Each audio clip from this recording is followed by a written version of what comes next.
They have made a discovery that could challenge everything we believe about what Jesus Christ looked like. An ancient letter written by the Roman Aurelius Lenos, who knew him personally. This document, hidden for centuries, offers a detailed description of Jesus, written by someone who saw him with their own eyes. Imagine how this could transform our view of him. Throughout this video, we will explore every detail of this description, and you may never see Jesus the same way again.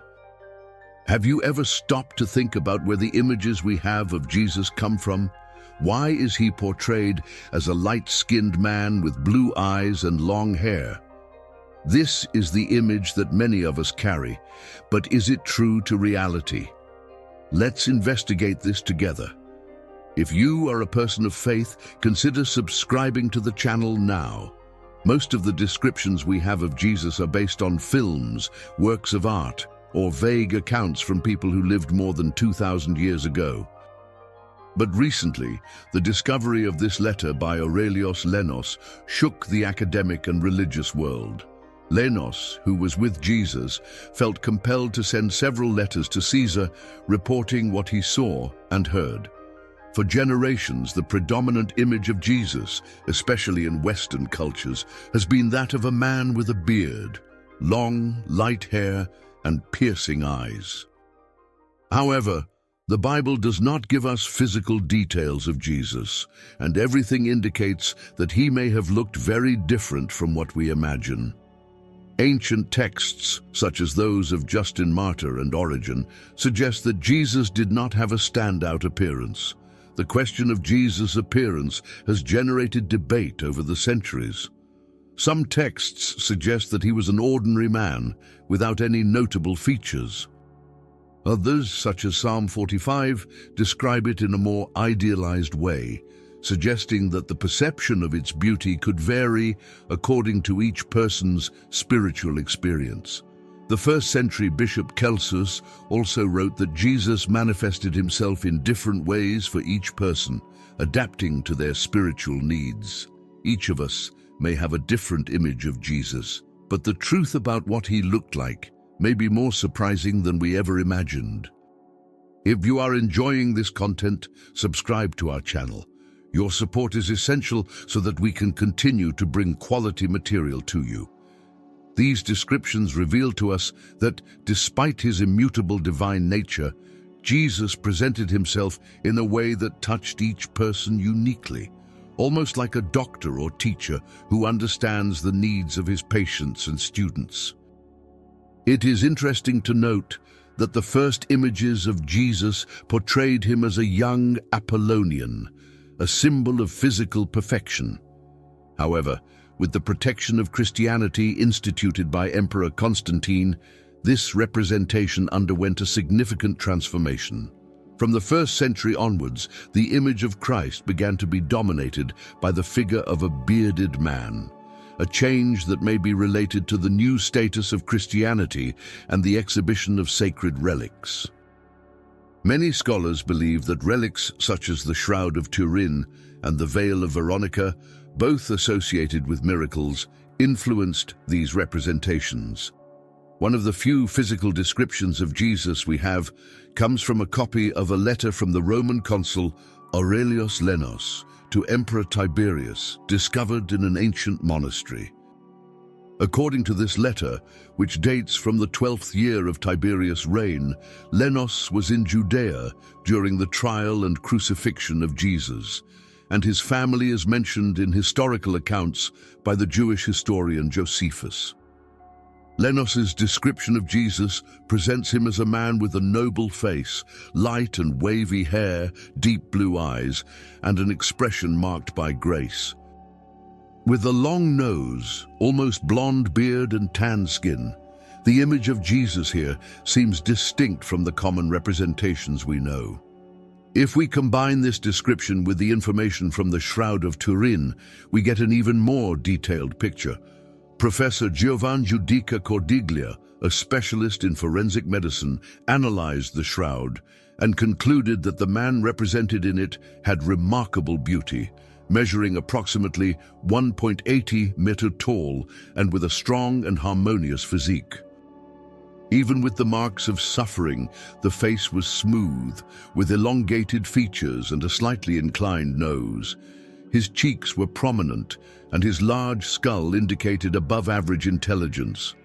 The brain, estimated to weigh about 1 kilogram, suggests exceptional cognitive capacity. These details build an image of Jesus that combines physical strength, beauty, and extraordinary intelligence, challenging traditional conceptions and inviting us to reconsider how we imagine the figure who changed the course of history. In 1940, artist Warner Solomon created a painting that unimaginably would become one of the most influential and reproduced images of Jesus Christ, the famous Head of Christ. This work has been replicated hundreds of millions of times in formats ranging from simple prints to calendars, keychains, and even billboards. Author Esteban Protero, in his book American Jesus, argues that this image not only turned Jesus into a celebrity, but also into a cultural icon instantly recognizable to Americans of all backgrounds. Protero goes further to suggest that the head of Christ has become the most widespread religious representation throughout the world, surpassing iconic works such as Leonardo da Vinci's The Last Supper.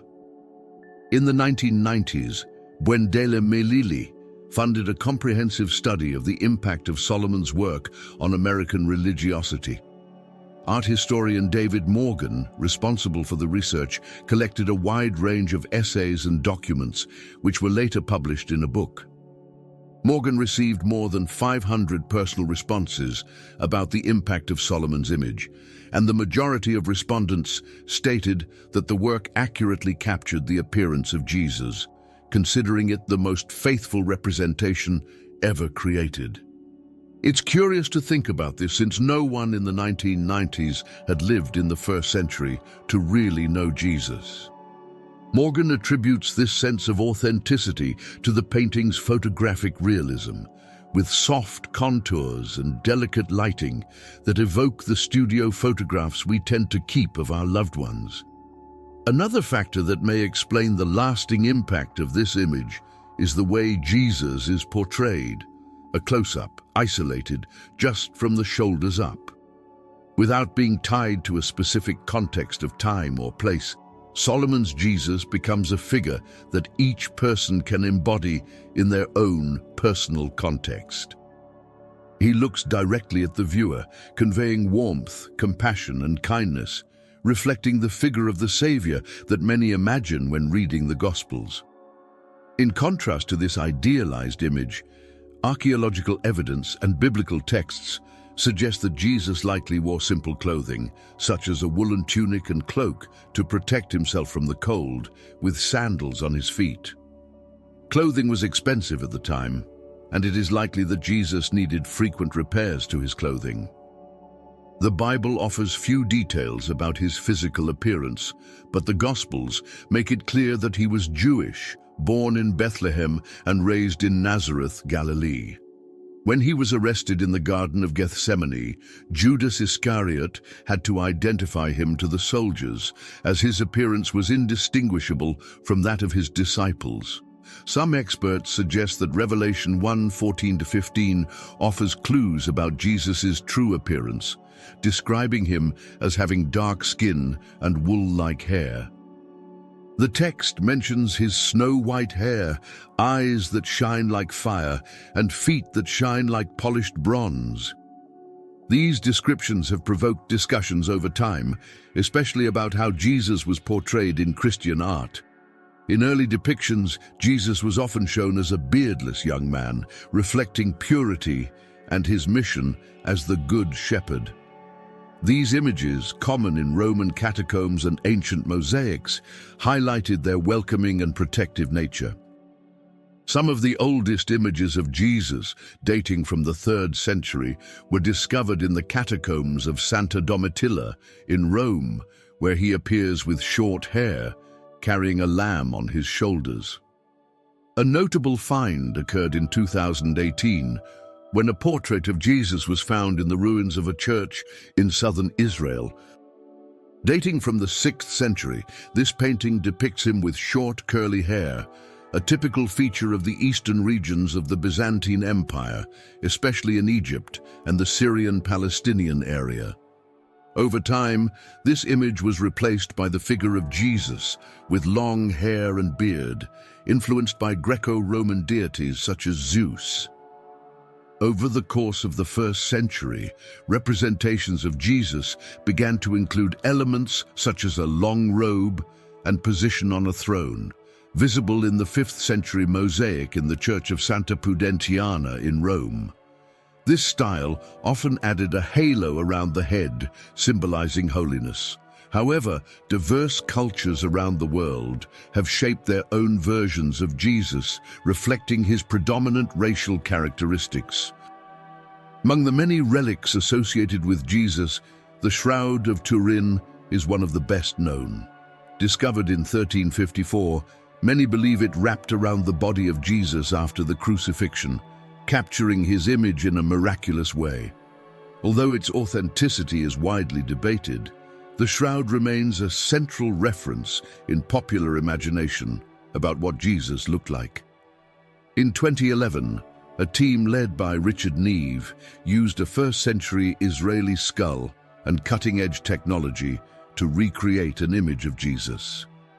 They suggested he would have dark skin and eyes, with short curly hair. This view contrasts with traditional Western depictions, offering a different and possibly more realistic perspective on what Jesus might have been like. Recent studies indicate that Jesus may have been a man about 6 feet tall, with dark skin and eyes and short, curly hair. Although Western art often portrays him differently, in various parts of the world he is depicted as Black, Arab, or Hispanic. But what did Jesus really look like?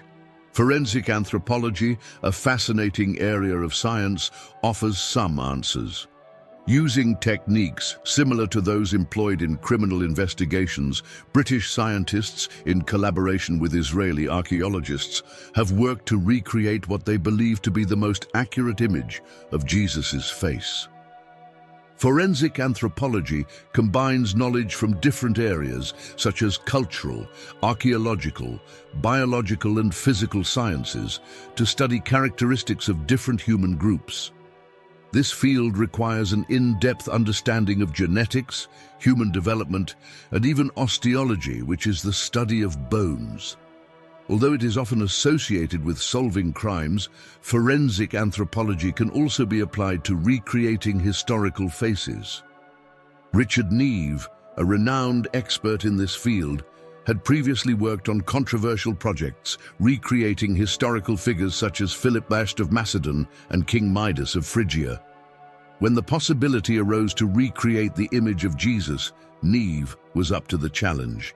Neve's team began by acquiring skulls from Semites from the region near Jerusalem, where Jesus lived. These skulls, dating from the period in which Jesus lived, were found by Israeli archaeologists and became the basis for reconstruction. Using CT scans, researchers created detailed images of the skulls, revealing the nuances of the bone structures. With the help of advanced software, researchers evaluated information about the thickness of soft tissue in different areas of the face. This allowed three-dimensional digital reconstruction of the muscles and skin, resulting in a highly detailed model of Jesus' face. A mold of the skull was created and layers of clay were applied to simulate the facial tissues. Two crucial aspects, however, could not be determined from the skull: hair and skin color. To fill in these gaps, the team turned to ancient drawings found at first-century archaeological sites, which indicated that Jesus had dark eyes. Jewish tradition suggests that Jesus had a beard, while the Bible offers clues about the length of his hair. Although most artistic depictions show Jesus with long hair, Many scholars believe he had short, curly hair, a detail that contrasts with the image on the Shroud of Turin, which many believe wrapped his body after his crucifixion. This reconstruction, while not definitive, offers an intriguing and different view of what Jesus might have looked like, challenging the traditional images that have prevailed for centuries. The Shroud of Turin displays a figure with long hair, but the authenticity of this relic has been questioned over the years. One of the criticisms comes from Paul's letter to the Corinthians, where he mentions that it is dishonorable for a man to have long hair. If this tradition were true, it would be unlikely that Jesus wore long hair, as many artistic depictions suggest. This leads some scholars to conclude that Jesus probably had short hair, as was the custom of the men of Galilee in his time. As for the height of Jesus, studies of ancient skeletons and historical records indicate that first-century Semitic men were, on average, around 1.65 to 1.70 meters tall, a little below the average we usually imagine. Although this height was modest, it is possible that Jesus, being a carpenter accustomed to intense physical work, had a robust and muscular build, which contrasts with the serene, almost ethereal images we often see in paintings. A recent sculpture, based on first-century Semitic skulls, presents Jesus as a man with dark skin, short curly hair, and a more solid body structure than traditional depictions. This image invites us to reconsider Jesus' physical features, aligning them more with ordinary people of his region and time, rather than the light-eyed European figures we often see in churches. In the book, What Was Jesus Like?, the author suggests that based on archaeological evidence and historical texts, Jesus probably had features common among the Jews of Judea and Egypt, with brown eyes, medium-toned skin, and dark hair. He could also have been more aged in appearance due to working outdoors and the physical wear and tear of his everyday life. Modern depictions of Jesus, with fair skin and straight hair, often reflect cultural influences more than historical realities. Most experts agree that, as the son of a carpenter in Palestine, Jesus would have had characteristics typical of the local inhabitants of the time, quite different from the idealized images that have become popular in the West. Recently, artificial intelligence was used to create an image that tries to get closer to the historical reality of Jesus. This technology, combined with archaeological data, offers a new perspective on what Jesus might have really looked like, challenging centuries of iconography that portrays him with European features. This modern approach not only offers us new insight into Jesus, but also reminds us of the importance of questioning and re-examining the traditions we take for granted. To explore the true appearance of Jesus of Nazareth, Uta decided to apply his expertise in imaging technology and special effects. He used advanced artificial intelligence software, capable of analyzing and combining thousands of human faces, creating a synthesized version based on various artistic references. With this tool, Uta sought an image that reflected not only artistic traditions, but also historical reality. Starting by incorporating different representations of Jesus, from Byzantine icons to Renaissance works like Salvator Mundi, Uta tried to capture a broad vision. However, he soon realized that he needed to adjust the features to more accurately reflect the physical characteristics of first-century Middle Easterners.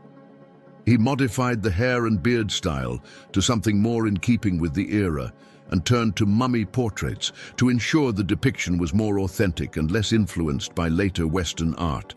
The result was an interpretation that, although artistic, tries to get closer to what Jesus could really have been like. However, this representation is not historical, as there is a lack of visual records from the time of Jesus. Unlike figures like Caesar, whose images were preserved in sculptures and coins, The first Christian communities did not create representations of Jesus out of respect for Jewish traditions that prohibited the creation of images. This prohibition dates back to the Ten Commandments, where God ordered his people not to make idols or carved images. This was especially important after the liberation of Egypt, where idolatry was common. God wanted to ensure that the Israelites did not follow the same path, worshipping human or animal figures. The order was clear: not to create images of what is in the sky, on earth, or in the waters, and not to prostrate oneself before idols, as God is the only one worthy of worship. The prohibition against creating images was reinforced as the people of Israel prepared to enter the Promised Land, preventing the worship of any created being. If you grew up seeing images of Christ in churches or in books, it's important to remember that these are artistic interpretations, often influenced by the cultures in which they were created. The oldest known image of Jesus, dating from 235 AD, was discovered in the Church of Dura Europos, one of the first Christian churches, where Jesus is depicted healing a paralyzed man. From the earliest days of Christianity, art served as a powerful means of communicating the stories of the Bible, especially to those who could not read. Roman culture, rich in visual expression, was adapted by the early church to help spread the Christian message in an accessible and engaging way. The influence of Roman, Greek, and Syrian cultures played a significant role in the way the church adopted artistic representations. From ancient paintings to more recent images, the way Jesus is portrayed reflects both the artist's vision and the cultural context of the time. An interesting example is comparing works of Christ painted by Rembrandt in the 17th century with illuminated manuscripts from earlier periods, revealing how perceptions of Jesus' appearance changed over time. This evolution in visual representations of Jesus clearly shows how medieval artists and other eras were shaped by their cultures, influencing everything from Christ's clothing to facial features. But this leads us to an important reflection. What does this change in the images of Jesus mean for us today? With no visual records or statues of Jesus made during his lifetime, we are reminded of a central truth in the Christian faith. God values what is in the heart, not outward appearance. When the prophet Samuel was sent to choose the king of Israel, God warned him not to be carried away by Saul's imposing appearance. Instead, God instructed Samuel to focus on the heart, showing that what really matters is what's on the inside. This lesson teaches us not to judge people or ourselves based solely on outward appearance. Jesus also taught us not to make superficial judgments, but to evaluate fairly. The fact that the Gospels of Matthew, Mark, Peter, and John, written by those who lived alongside Jesus, do not mention his physical appearance reinforces the idea that the message and essence of Jesus are much more important than any visual detail. Our value is not in how we see ourselves or how much admiration we receive from others. What really counts is God's love for us. Sometimes it is tempting to imagine Jesus with a divine radiance that surpasses the sun, rather than seeing him as an ordinary figure. However, we do not need a perfect image of Jesus to experience the power of his salvation in our lives. And even without seeing him now, we can trust that we will feel his love when we meet him face to face.